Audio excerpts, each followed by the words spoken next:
Ladies and gentlemen, good morning. It's always a homecoming for me to come to Global Empire events, and more so today because it's the third anniversary. And a big round of applause for a successful third anniversary to the entire team of Global Empire events. I am the Honorary Consul General of a country called Republic of Palau to India. Palau is an island nation in the Pacific. Our main GDP is tourism, and it carries a lot of opportunities for medium and micro enterprises from India. I don't want to take much time, but I want to use today's platform, like every time I have used this platform, to propagate on women entrepreneurship, women empowerment, on how to take businesses overseas, on trust retention in boardrooms between directors and partners, on various issues which are subjected at that point of time. But today I stand in front of you with a bit of disappointment that I am seeing off late, especially in the corporates.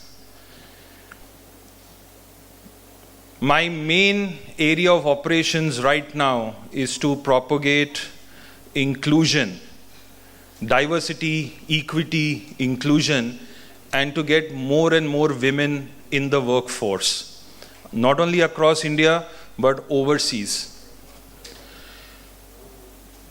My alliance, which is International Inclusion Alliance, is a body which works on one of the 17 United Nations Sustainable Development Goals, which the United Nations has put forth with a Vision 2030. And we work on the goal number 5, 8, 10, 17, where we talk of equality, we talk of partnerships. But it's very disappointing to see that every country's government is pushing for achieving these sustainable development goals, especially in gender equality, especially in social inclusion, gender inclusion, and financial inclusion. But the efforts of the government are going in vain because the corporates are not supporting. I very strongly propagate that for any government initiative to be successful, it is the corporates, it is we people, you people, the large enterprises who have to support in achieving these sustainable development goals. The government initiates, the government makes a lot of effort, but then the corporates are the ones who say it's not our priority, it's not our discretion, it's our discretionary spending. But the corporates are willing to spend on advertising. They are willing to spend on their top executives going in business class. They are willing to spend on the top executives spending lakhs of rupees in five-star hotels. But they are not willing to initiate or support in whatever way, be it financial, be it in presence, be it in papers, initiatives of organizations to promote sustainable development goals, to promote inclusion. Most of the leaders sitting here are women. And I'm sure if you will dig into your data, you will see how many women CEOs are there in the top companies of India. If you pick up the percentage and see, it will not cross more than 8% or 10%. There are some areas where women are spearheading. Areas such as education institutions, areas such as airlines, areas such as hospitals. But what about the manufacturing sector? Why is that sector ignored? Why women are not being given equal chance? I've always maintained that women are only at times physically a bit inferior, but otherwise, as per intellect, women are either at par with men or higher.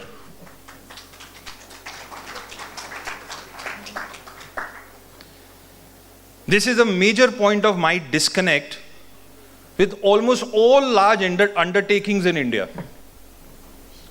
We talk about supporting women, we advertise that we are going to bring in women in the workforce, but when it comes to real implementation, I really don't see that's happening. So what I want to send a message out to you today is, most of you are entrepreneurs, professionals, heads of MSMEs. I think you all need to go out from here and start working with UN SDGs in your own organization and show to these large organizations that, look, you don't need to be a multi-million-dollar enterprise. You can be even a one-man company to fulfill sustainable development goals in your own organization. You don't need to spend any money. If you all Google right now and see 17 UN SDGs, you will see इसमें कोई पैसा नहीं लगता है. इसमें अगर लगती है तो सिर्फ नीयत लगती है. The intent.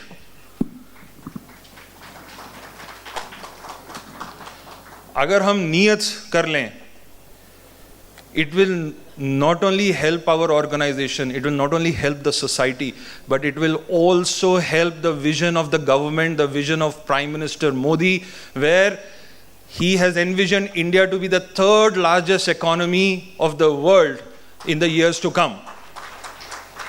And how will that happen?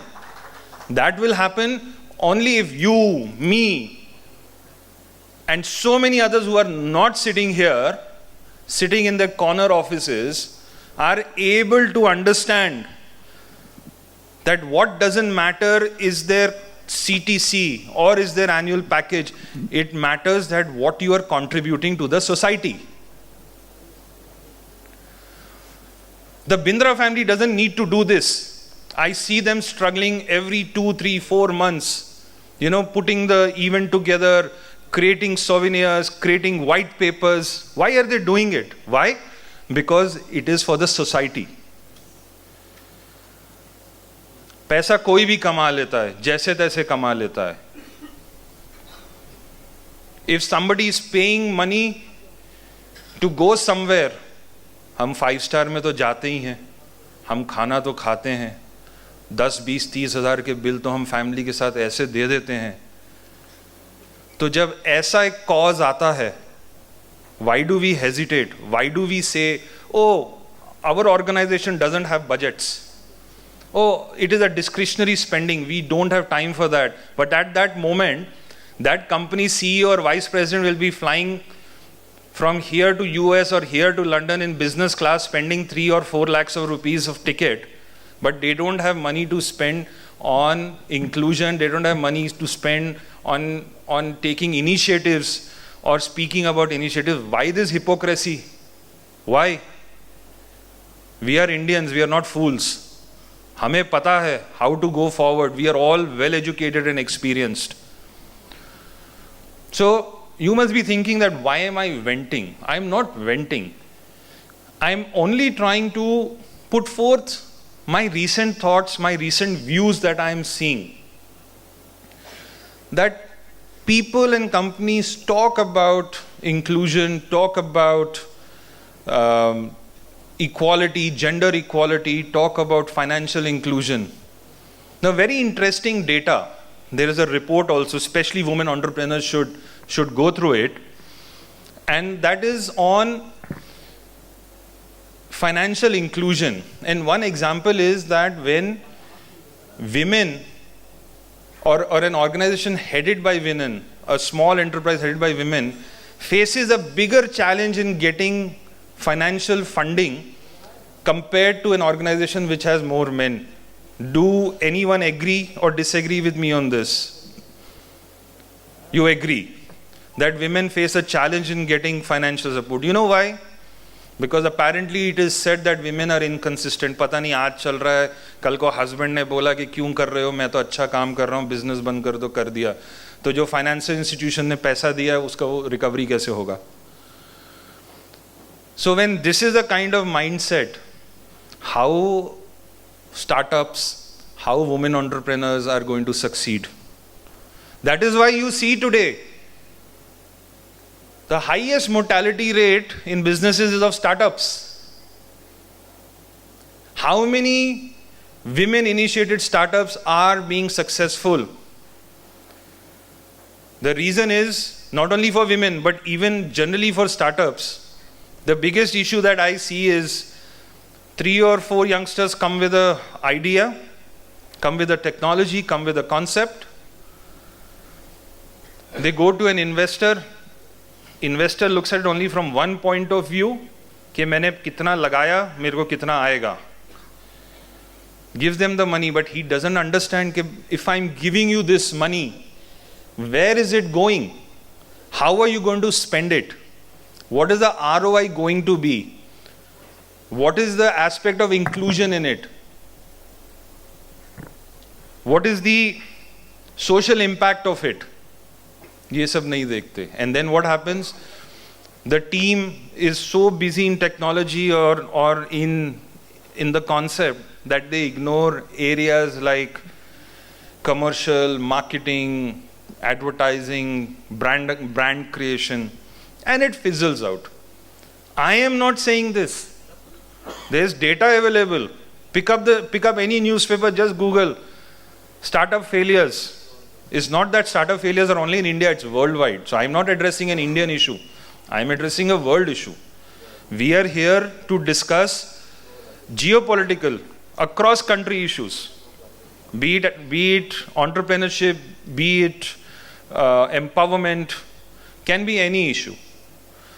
So I am using this platform to request all of you that in your capacity, showcase, you have next 7 years to showcase your efforts fulfilling UN SDG, and trust me, someday there will be organizations like Global Empire Events, Women Leaders Forum, Icons of Asia, Ek Nari Sab Pe Bhari, to identify your achievement and reward you for that. Because you are here today, for sure, there must be some reason why you are getting awards today. There must be some achievement. The next achievement is something that I'm setting the path for. So I think I have taken a lot of time of yours. I'm sure all of you have read newspapers in the morning and must be thinking कि अखबार भी पढ़ा, इसकी भी सुनो. So I will end it here, but in the end I want to congratulate all of you for having reached here, for having reached in the periphery. In some time you will all get hold of this coveted award. By the way, this is the 3rd year and probably the 9th event, and Bindra family has not given me this award. So I hope someday I am also a recipient of this award. They call you for giving awards. That's at a different pedestal altogether, sir. So we will have one of the speakers, Sandeep Marwaji, here. So I'm just reminded of that one incident. So he called me to his organization to give awards. And those awards were named after the former Prime Minister Shri Atal Bihari Vajpayee ji. So when I was giving the award, I was saying कि यार मुझे भी तो कभी वाजपेयी जी के नाम से award मिले, और आज तक वो मिला नहीं है. अगर संदीप मारवा जी मुझे लाइव देख रहे हैं तो वो सुन लें, और कहीं उनका मन करे तो मुझे बुला के अवार्ड दे दें. Anyways, thank you so much, and I look forward to a very meaningful session, and I'm very happy to be here. Thank you once again. Sir, okay, I don't know if people know this or not, but he is also an actor. He has ventured into the field of acting and very successfully. for that matter. तो मैं चाहूँगी जो एक बार भजो रे साधो की 2 पंक्तियाँ हो जाएं, एक बार जोरदार तालियाँ हो जाएं. Jazz has this habit of pulling my leg every time I come to Global Empire events. I did act in one of the movies.